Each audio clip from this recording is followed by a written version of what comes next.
What's going on, everyone? Gormy here. Today, I am bringing you guys a 4-3-3 tactic that I call total football. And basically what that means is that it covers almost every single part of the pitch in some way, shape, or form.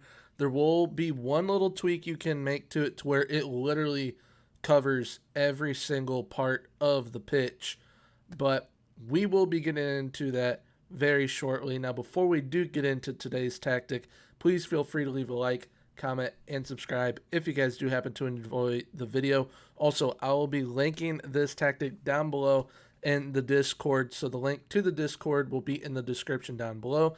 That is where you can find the tactic and download it and be able to use it in FM21.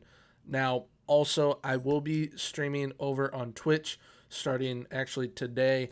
That this video goes up with a new save that is on a brand new database. So if you guys would like to come check it out, feel free to do so. You can catch me at twitch.tv/ygormy. And without further ado, let's get into the video.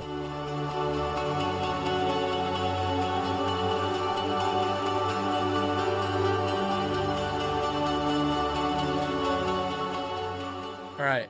So here we are with Total Football 433. That is what the file will be called in the Discord when you guys go to download it if you wish to do so. Now, we've got an advance forward on attack, which shoot more often, roam from position, tackle harder, and mark tighter. Now, this is the only part that really you need to tweak to where you literally cover the entire pitch, because right here, right below your striker is where there's a little bit of a gap to where there really isn't much action going on. But if you put it on deep line forward on attack, it will end up covering this entire area, and then you'll be good to go. On literally total football, you cover every single part of the pitch.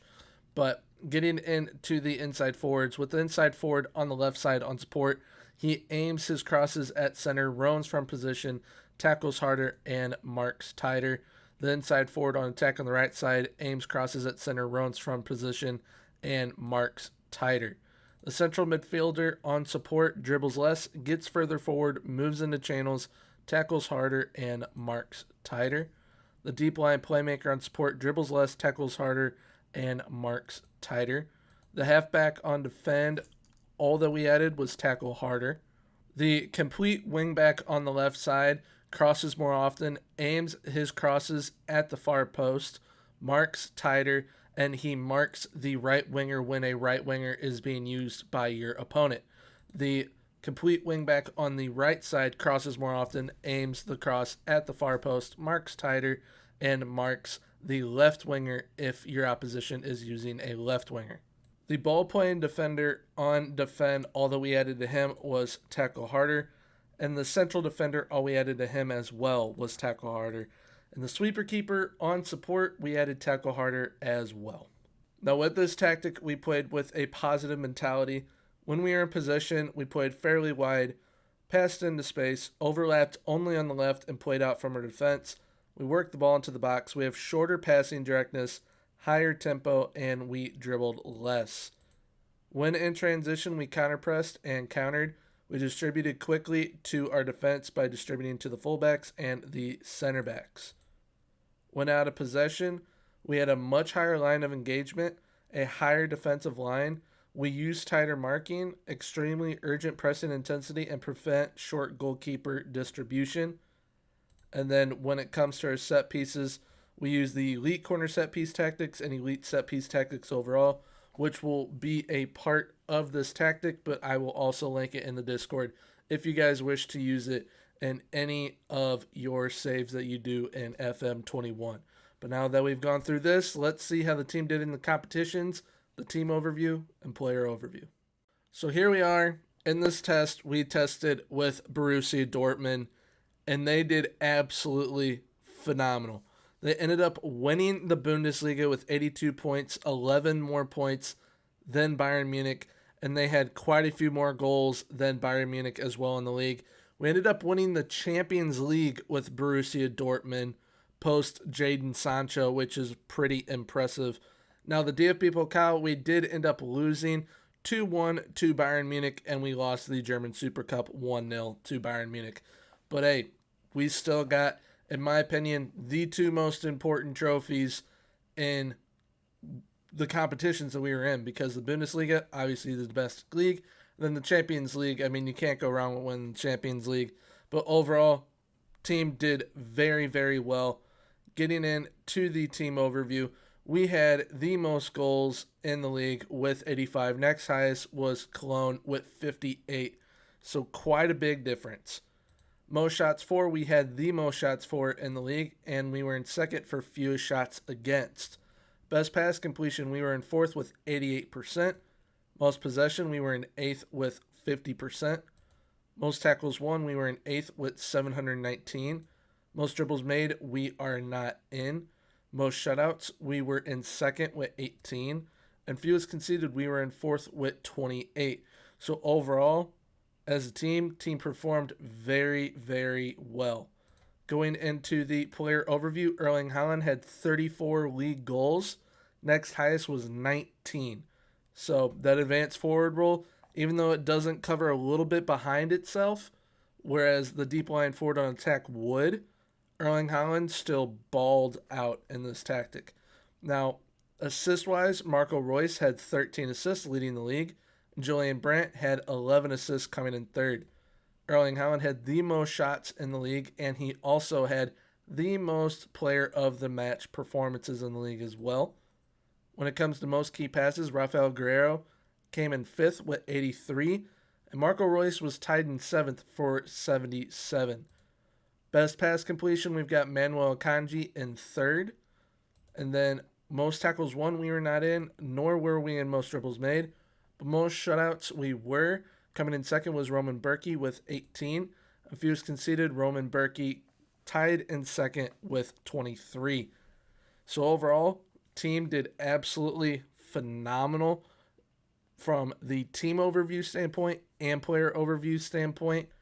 Getting into the squad and how they did overall is actually pretty nuts. So, in 48 games, 48, Erling Haaland had 59 goals. Absolutely absurd. Daniel Malin had 16 goals. Marco Reus had 14. We got Akanji and Thorgan Hazard both with 8. Dan Axel Zagadou with 7. Giovanni Reina and Axel Witsel with 5. Mats Hummels with 4. We got Emre Can, Pongracic, Brandt, and Bellingham all with 3. And then assist-wise, we've got Marco Reus with 24 assists. Julian Brandt with 16. Thorgan Hazard with 12. Rafael Guerreiro and Daniel Malin both with 10. We got Giovanni Reina with 8. Thomas Munir with 6.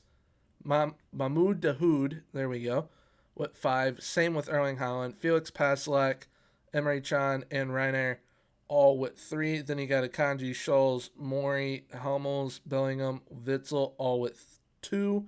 Then you got Pongracic, Roman Berkey even, and Dan Axel Zagadou all with 1 assist. So overall, I mean, absolutely phenomenal. Average rating-wise, highest rating was Erling Haaland on a 7.59. Second highest was Manuel Akanji on a 7.25. And then you've got Dan Axel Zagadou with a 7.11. Pongracic with a 7.17. So the defense really, really showed out, plus Erling Haaland. And Marco Reus with a 7.10 as well. And Roman Berkey averaging a 7 or above as well throughout the season. So that is absolutely phenomenal.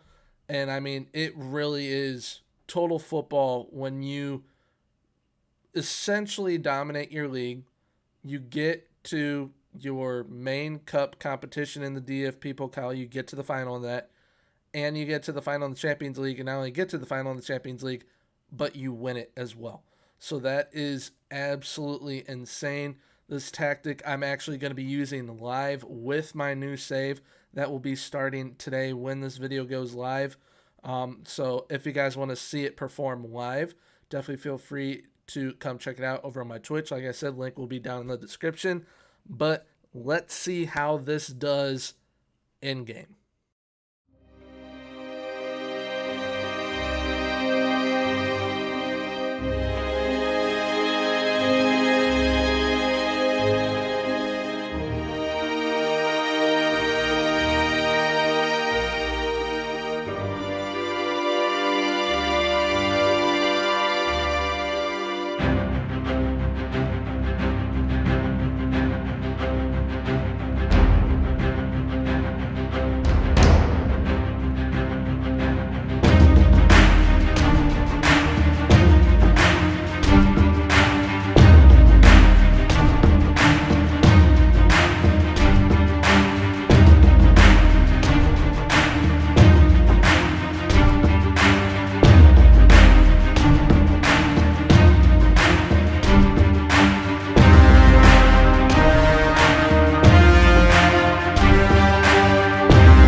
so there we go. That is the Total Football 433. And like I said prior to the highlights, that I will be using this live over on my Twitch. So if you guys want to see it used live, tweaked a little bit, feel free to hop on over, check out the new save. But this tactic is absolutely phenomenal. And just seeing how smooth and how much they exploit the opposing team is absurd. So I highly, highly recommend giving this tactic a go, either now in FM21 or even try it in FM22, because keep in mind, all these tactic tests that I'm doing now are with the FM22 database. So this should work most definitely with Borussia Dortmund come FM22. But if you guys did happen to enjoy today's video, please leave a like, comment, and subscribe. And until next time, have a good one. Bye-bye.